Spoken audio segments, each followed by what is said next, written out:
Seja bem-vindo ao canal Papo Neuro com o Dr. Bebeto Moreira de Souza. Não esquece de se inscrever apertando o botão logo abaixo do vídeo e ativar o sininho para que você fique sabendo antes das novidades aqui no nosso canal. Quando interfere na habilidade, representa um declínio em relação a níveis prévios, então não são explicáveis por delírio. Isso é o conceito de demência e essas são as causas de demência. Isso aqui é razão frequente para a gente fazer exame de ressonância nos pacientes.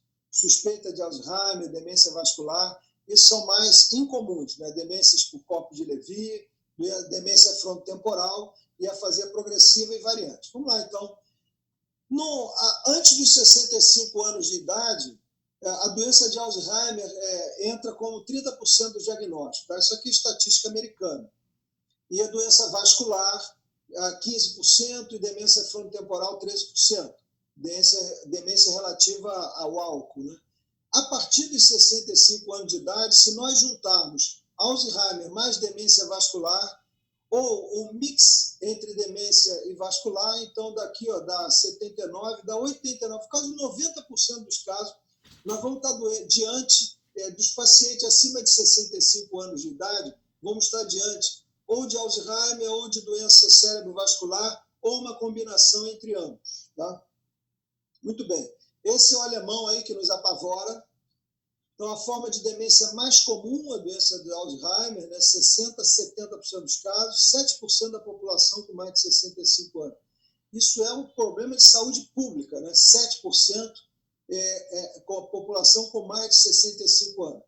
Histórico da doença, o nome não foi dado por ele mesmo, né, foi um patologista que o deu. A característica clínica é a progressão de um declínio de memória para fatos recentes, e aqui é que entra a fronteira com o diagnóstico diferencial entre o envelhecimento normal e evolui para déficit intelectual, apraxia, disfasia, aqui não mais. Quando chega nessa fase aqui do diagnóstico, ninguém mais tem dúvida a respeito do diagnóstico de Alzheimer, tá? Até o paciente se tornar completamente dependente para andar, comer, incontinência urinária. Essa evolução em média de 8 anos. O primeiro caso que o Alzheimer descreveu também levou 8 anos. Era uma mulher que ele acompanhou a evolução e ela viveu por 8 anos, né, gradualmente declinando as suas condições neurológicas. Tendência familiar e as características anatomopatológicas, macroscópica e atrofia cerebral, principalmente dos lobos temporais, sobretudo os hipocampos, frontais e giro do símbolo. E as microscópicas são essas aqui, presenças de placas beta-amiloide ao redor e os enovelados fibrilares dentro dos neurônios. Então, volto mais uma vez a ressaltar, a angiopatia amiloide é depósito amiloide no vaso. Aqui, a doença de Alzheimer é a presença de placa beta-amiloide no neurônio, não tem nada a ver com vaso. Tá? Enovelados fibrilares dentro dos neurônios.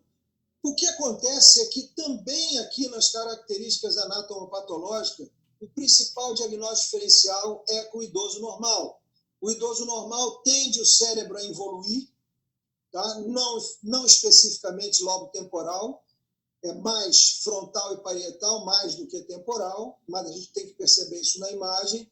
E a presença dessas placas beta-amiloide também pode ser detectada no idoso normal, não tanto quanto no Alzheimer, mas pode ser detectada também no idoso normal. Tá? Então, aqui, esse é o critério de diagnóstico clínico, né? Doença Alzheimer provável possível, déficit cognitivo leve, Alzheimer pré-clínico e doença de Alzheimer definitiva. Então, é só para mostrar o seguinte, que mesmo clinicamente há uma dúvida diagnóstica para o paciente que tem alteração incipiente, na ressonância também a gente vai, muitas vezes, ter essa mesma dúvida. Então, não fiquem agoniados quando não conseguirem cravar o diagnóstico. Então, aqui é só para explicar ao longo do tempo, né, a predisposição genética vai se acumulando as alterações ao longo dos neurônios, né, as placas senis, essas placas amiloides, esses enovelados fibrilares, e o início da doença ele se dá bem posteriormente ao começo, né, da deposição dessas placas amiloides. Tá? Então, aqui, nessa fase, é possível se fazer o diagnóstico, né, com PET, com medicina nuclear, que, de repente, a gente ainda vai ter uma aula, e o Bebeto ainda vai arranjar alguém aqui. A gente pode também tentar ver se consegue Talvez eu fale com o Serginho para ver se ele dá uma aula de medicina nuclear em doença degenerativa. Não, já está programado. Opa, que bom. Então, falando a grosso modo aqui, ó, não é minha praia isso aqui, ó, então aqui é uma tomografia por emissão PET, né, que a gente vai identificar aqui o controle, aqui o PET amiloide no paciente com doença Alzheimer, muita coisa acesa aqui, muita placa amiloide nesse paciente. E exatamente o inverso, no PET, que avalia hipometabolismo, já o FDG, né, a glicose marcada, observe, então, com o paciente normal e aqui essas áreas de hipometabolismo, nas regiões temporo-occipitais aqui. Muito bem, na nossa praia aqui de ressonância e tomografia, não há nenhuma alteração que seja exclusiva da doença de Alzheimer, atrofia cerebral, principalmente dos lobos temporais, acometendo os hipocampos, e a quantificação visual é tão eficiente quanto a numérica por métodos convencionais. Então, essa história de volumetria mensurada, software e tal, isso funciona para pesquisa. Na prática clínica, isso não dá para fazer, e a quantificação visual ela é suficiente. Quando a lesão, nós vamos ver um exercício no final da aula aqui, ó, quando existe, você é capaz de dizer não precisa de software. Tá? O principal diagnóstico é com o idoso normal, lógico. Então, aqui, ó, o normal é o Alzheimer, a atrofia é importante aqui, principalmente do lobo temporal. Esse aqui é o dia a dia nosso. Qual dos dois pacientes tem doença Alzheimer? Aqui, ó. Tem um paciente desses dois aqui, ó, um com um pouco mais de 80 anos, outro com um pouco mais de 70, e um tem Alzheimer e o outro não. Quem é quem? Esse é o nosso dia a dia aqui, ó. Pois é. Então, normalmente, se fosse presencial, eu pediria alguém da plateia para fazer uma escolha. É lógico que isso aqui é pegadinha, né? Então, aqui, ó, essa paciente de 84 anos com Alzheimer, e esse é um paciente, e esse é um paciente de 75 anos que não tem doença cognitiva nenhuma, tá? Então, esse é o nosso dia a dia aqui. Certamente isso aqui me causaria impressão, eu pelo menos citaria no laudo que há um grau de evolução aqui maior do que o esperado para a idade. Muito bem, isso aqui, ó, análise de atrofia nos pacientes, isso é grupo fechado, tá? Análise dos pacientes pré-sintomáticos com doença de Alzheimer leve, doença moderada. Então, a espectroscopia eu vou passar voando aqui, ó, mas porque houve durante muito tempo perdão, engasguei aqui com a água.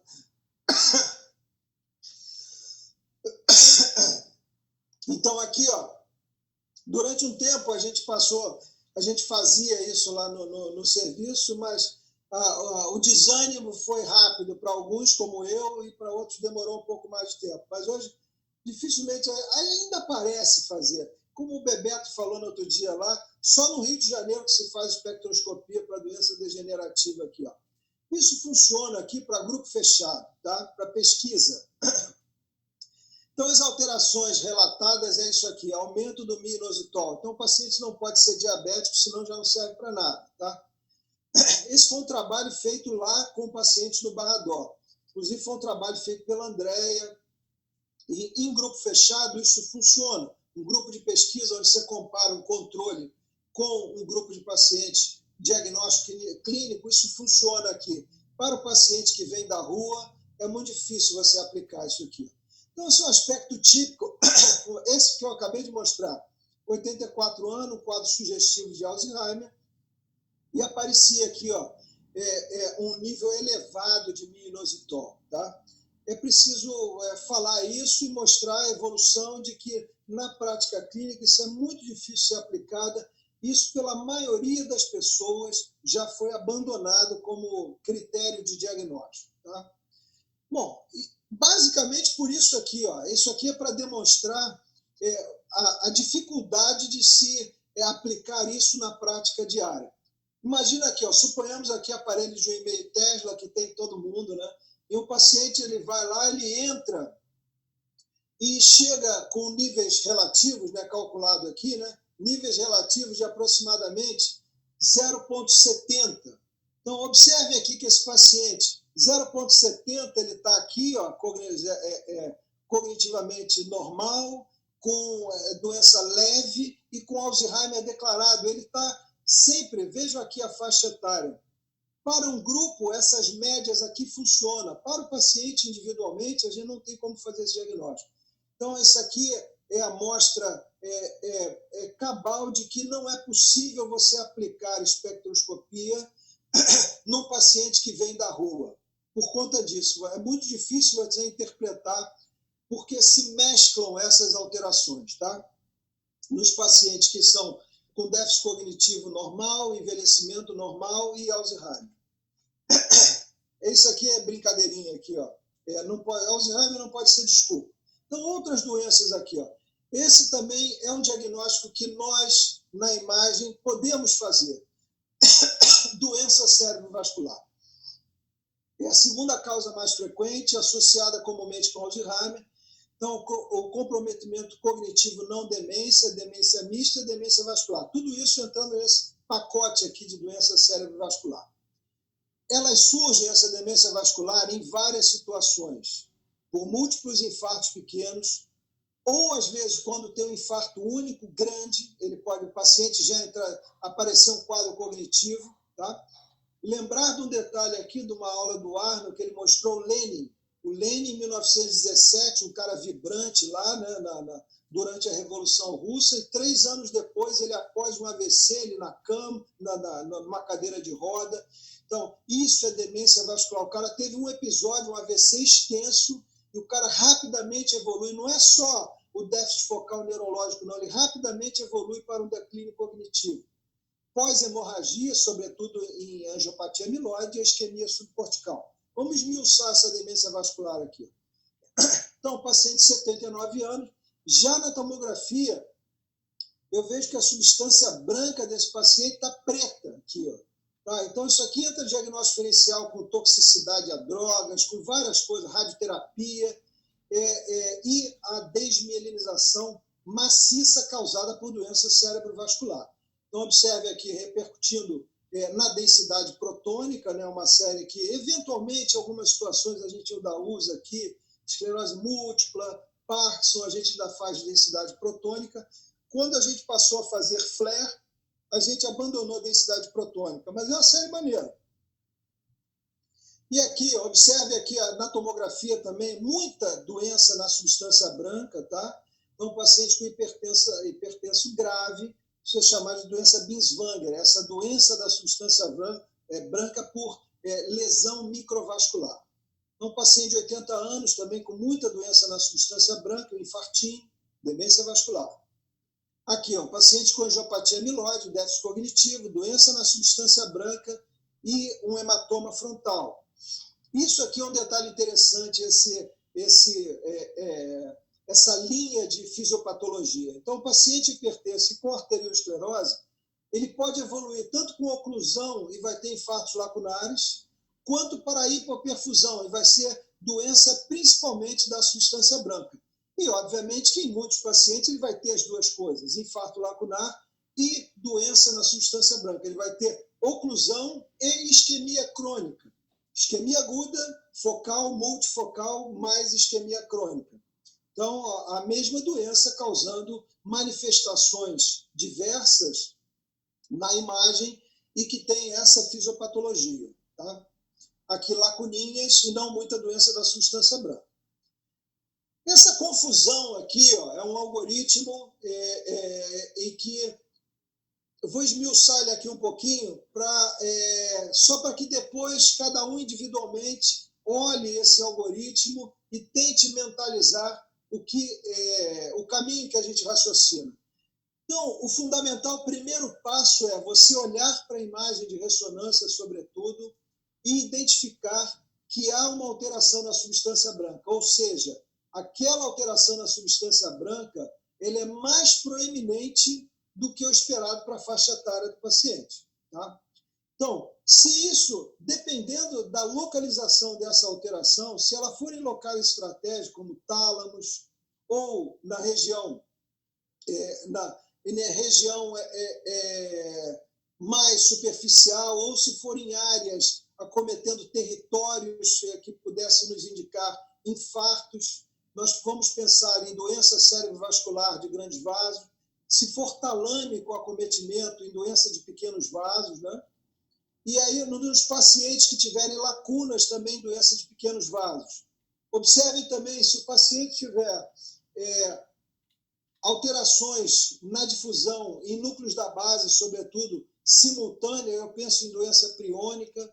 Se o paciente, além das alterações na substância branca, com hiperintensidade em flare T2, aparecer com hipointensidade no T2, eu pensaria em depósitos de cálcio ou depósitos de ferro.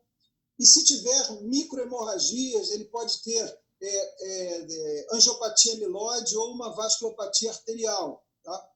Então, esse algoritmo aqui é um algoritmo de doença cerebrovascular, mas que tudo começa com a percepção de que há uma alteração na substância branca mais exuberante do que o esperado para a faixa etária. Tá?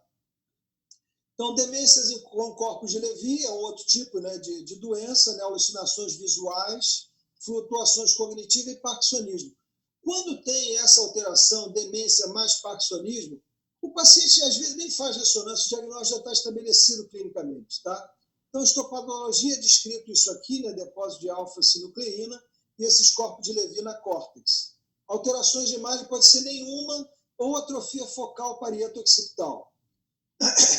Doença de Pick, essa chamada demência frontotemporal, que tem várias alternativas. Né? Demência cortical pouco frequente, lembrar de novo aquele quadro inicial. A partir dos 65 anos, 90% dos pacientes com demência vai ser Alzheimer, doença cerebrovascular ou uma combinação das duas coisas. Tá?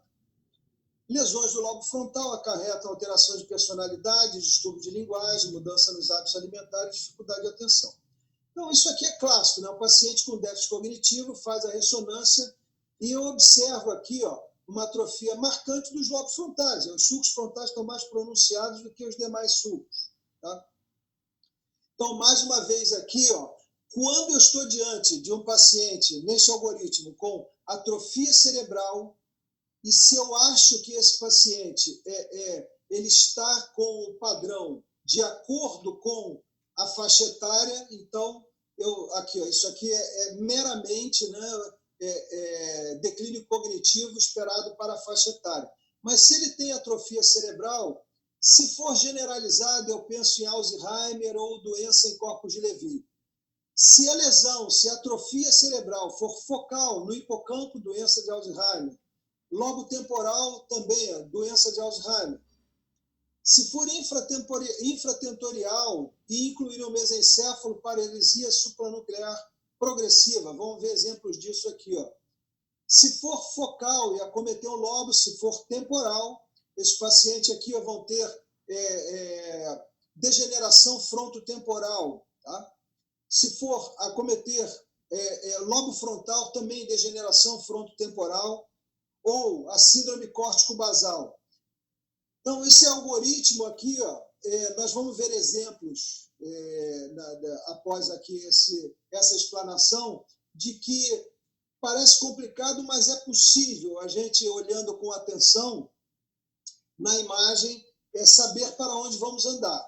Então, entre parênteses aqui, a doença priônica, né, essa encefalopatia espongiforme, a gente faz o exame de imagem, mas o paciente já vem referendado já com a suspeita forte.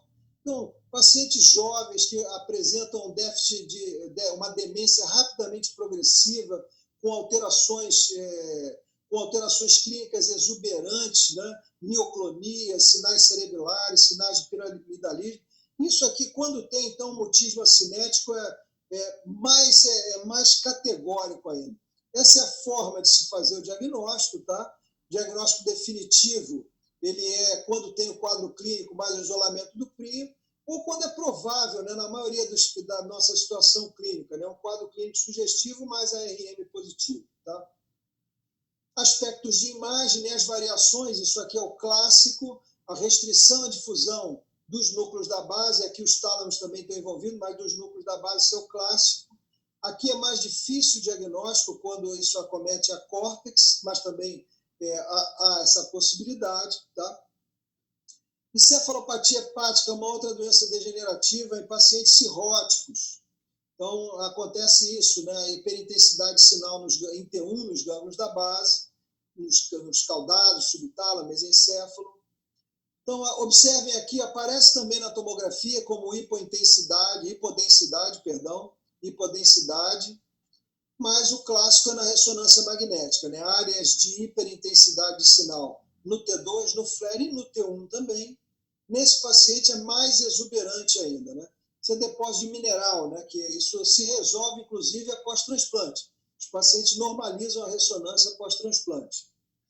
E o clássico aqui é da espectroscopia, elevação de glutamina, né? Isso é metabólito nitrogenado, que se eleva, ele fica na base aqui do N-acetilaspartato e ele se eleva em qualquer parte, não necessariamente naquela região. Se você colocar o voxel em qualquer parte do encéfalo, você vai ver uma elevação da glutamina, tá?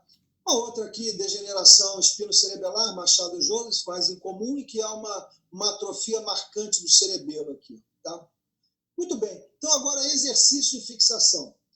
Bom, então aqui, ó, nesse paciente, observe aqui na imagem coronal, nós temos essas possibilidades aqui, ó, para escolhermos. Chama a atenção da gente aqui, ó, uma assimetria, né? Esse hemisfério esquerdo aqui, ele está com os sulcos mais ampliados e o ventrículo um pouco mais dilatado do que do lado direito aqui, ó. Então, poderia ser atrofia assimétrica hemisférica, atrofia temporoparietal, enfim, alguma lesão assimétrica. Então, atrofia assimétrica hemisférica é uma variante também de demência frontotemporal. Lesão frontal e lesão temporal aqui. Nesse caso aqui, também há uma assimetria entre os lobos temporais. A assimetria entre os lobos frontais aqui não é tão exuberante, apesar de ter um ventrículo aqui um pouquinho mais dilatadinho, tá? Então, nesse caso aqui, atrofia temporoparietal. Nesse paciente aqui, observem os sulcos corticais frontais e aqui, ó, os sulcos corticais parietais e occipitais, mais proeminentes. Então, atrofia parieto-occipital. Nesse paciente aqui, observem sulcos amplos em ambos os hemisférios cerebrais. Há uma assimetria aqui entre os cornos temporais. Então, o paciente atrofia global e os hipocampos aqui, ó, aparecem relativamente preservados, tá? Esse é um aspecto de hipocampo normal. Tá? Aparência de hipocampos acometidos aqui, não muito acometido, mas acometidos, seu diagnóstico de, principalmente esse aqui à direita, né, por conta dessa dilatação desse corno temporal aqui, ó, tá? Esse à esquerda aqui me parece mais normal, eu não daria esse diagnóstico aqui como anormal aqui, mas a atrofia global do encéfalo está mais para Alzheimer. O outro paciente também com sulcos ampliados, tá? Atrofia com preservação hipocampal. Esse aqui também é diagnóstico discutível aqui, ó. Esses hipocampos para mim parecem um pouquinho menores. O outro parece até melhor, esses hipocampos aqui, do que esse aqui. Mas esse era o atrofia global com preservação hipocampal. Esse era o gabarito aqui, ó, sujeito a recursos, o gabarito desse exercício.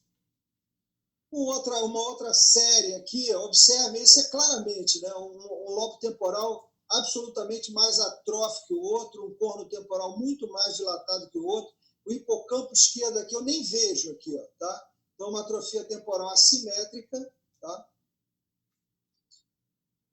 Nesse outro paciente aqui, hipocampos também pequenos, né, hipocampos atróficos, lobos temporais um pouco mais proeminentes, tá? Atrofia temporal medial e frontal assimétrica, demência frontotemporal. Esse aqui é mais claro o diagnóstico, onde aparece aqui os lobos frontais com sulco mais ampliados, especialmente aqui à direita, atrofia frontal, demência frontotemporal. Aqui, ó, lobos temporais proeminentes, né, mas atrofia proeminente, ventrículos bem dilatados, hipocampos sumiram aqui, ó, tá? Atrofia temporal medial e anterior severa, demência frontotemporal. Nem sempre, isso é casos demonstrando que nem sempre as lesões do lobo temporal são expressão do Alzheimer. Volta aquele primeiro slide inicial lá, falando de que não há nenhuma alteração morfológica na ressonância que seja patognomônica de Alzheimer. Tá? Doença priônica, nesse caso aqui, é mais clássico, né? As alterações na difusão nos núcleos da base cortical, restrição à difusão. Paciente aqui, ó, com a imagem do beija-flor, aqui, o paciente tem uma atrofia mesencefálica, o mesencéfalo está mais atrófico, o tronco é todo mais atrófico, mas o mesencéfalo mais atrófico dá essa imagem aqui, ó, do beija-flor, né? Atrofia do tronco na paralisia supranuclear progressiva. Esse monte de bolinhas pretas aqui, ó, sugere doença vascular para a gente, então microhemorragias, cortes subcorticais, angiopatia amiloide. Um paciente que tem, quando naquele algoritmo aparece, eu falei muito rápido, não mostrei, quando a alteração da substância branca, doença cerebrovascular em pacientes jovens, que têm infartos, que têm história familiar e que acometa os lobos temporais, como aqui, a gente pensa em CADASIL, tá? Essa é uma sigla que indica que o paciente faz infarto lacunar, é uma doença autossômica dominante com infarto lacunar e doença na substância branca.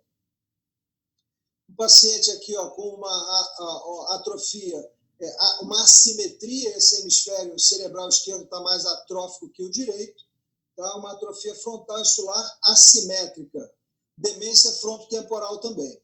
Então, toda vez que envolve aqui a atrofia temporal e frontal, o diagnóstico diferencial por imagem é Alzheimer e demência frontotemporal. É óbvio que, por estatística, se eu escolher Alzheimer, eu vou acertar na imensa maioria das vezes. Tá? Muito bem, gente. Então, era isso aí, só isso tudo aí, perdão, aqui o avançado um pouquinho da hora. E vou abrir um pouquinho aí para, se alguém quiser comentar ou fazer alguma pergunta. Bebeto, gostaria de acrescentar alguma coisa aqui? Ou alguém mais da... Não, acho que a apresentação foi muito boa, bem abrangente. O problema que a gente sofre muitas vezes é a dificuldade de como escrever as coisas, né? Tomar muito cuidado. Porque se escrever atrofia cerebral, às vezes você está lidando com um cheiro que tem um cérebro aparente atrofiado, mas ele está um tipo funcional. Então você causa problemas, né? Exato. A gente tem que tomar muito cuidado na maneira que escreve. Exatamente, também acho, Bebeto. De uns anos para cá, muitos anos, eu passei a guardar o termo atrofia só quando eu tenho certeza que é patológico. É isso mesmo. Se eu tenho na dúvida, vai sair como involução, ampliação, esses eufemismos aí. Exatamente. Mas se eu tenho certeza que aquilo ali é patológico, aí eu boto atrofia. Sem dúvida. Fala, Aninha. Oi, deixa eu te perguntar uma coisa, Fábio. Você usa o coronal estreito do cérebro ou usa o coronal angulado pelo hipocampo para poder avaliar melhor?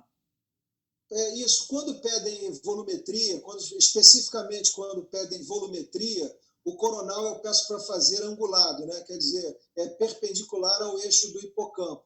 É a única condição, quando vem especificamente assim volumetria. Agora, se vem alteração, o déficit cognitivo, tal, sei lá. Na verdade, eu acho que mesmo com o corte não angulado, é possível se identificar um hipocampo doente, claramente doente. Eu acho isso. E sempre que eu ficar em dúvida se o hipocampo ele é borderline, eu vou tender a achar que ele é normal. Fazer um diagnóstico favorável, né, para o paciente. Diagnóstico favorável, exatamente isso. E volumetria, com números, eu não me conformo com isso e eu não faço, não. Eu dou operação. É provável que o médico até que receba, que não me conheça, ele pode até ficar insatisfeito com isso, né?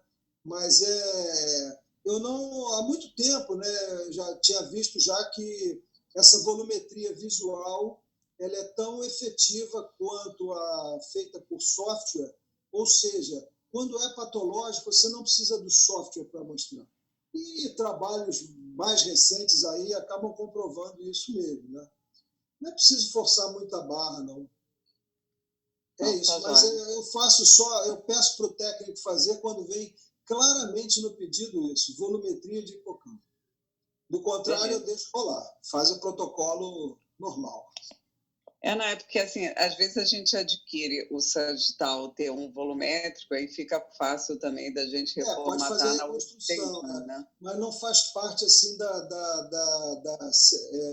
talvez a única volumetria que faça parte aí seja o flare sagital aí que a gente faça na esclerose múltipla, mas não faz parte do protocolo da gente uma outra série boa, volumétrica, em T2 ou flare para fazer para analisar o hipocampo mesmo, fica com um T1, então aquele quando é específico, né? Quando você vai ali, quando faz isso, né? Quando pede uma volumetria, aí você faz o exame mais direcionado ali, né? Fazer o volumétrico, de repente você pode reconstruir do jeito que você quiser, né? Usualmente só nesses casos, quando vem muito específico hipocampo, que eu peço para o técnico fazer com angulação, né? Perpendicular ao hipocampo. Fora isso, eu deixo rolar. O exame tridimensional, aquele volumétrico, é muito importante porque agora ele está fazendo muitas medidas para hidrocefalia de pressão normal, né? Então você tem que botar, medir o ângulo ventricular, tem que ser certinho, né? Naquele perpendicular ao plano comissural. Então você, com a frequência volumétrica, você bota do jeito que você quer. Exatamente. Pode reconstruir também depois da maneira como você quiser. Pode a angulação que você quer, né? Depois, né? Sim. Muito bem aí. Alguém gostaria de fazer mais aí? Pergunta, alguma colocação, gente? Aninha? Não, obrigada, Fábio. Bom, gente, então é isso. Boa noite a todos aí. Ó. Adiantamos um pouquinho aí, tá? Então, qualquer coisa, estamos aí, tá? Grande abraço a todos. Um abraço, Fábio. Boa noite. Foi ótimo, Boa noite. Fábio. Gostei muito. Boa noite, Ana. Grande abraço a todos. Boa noite.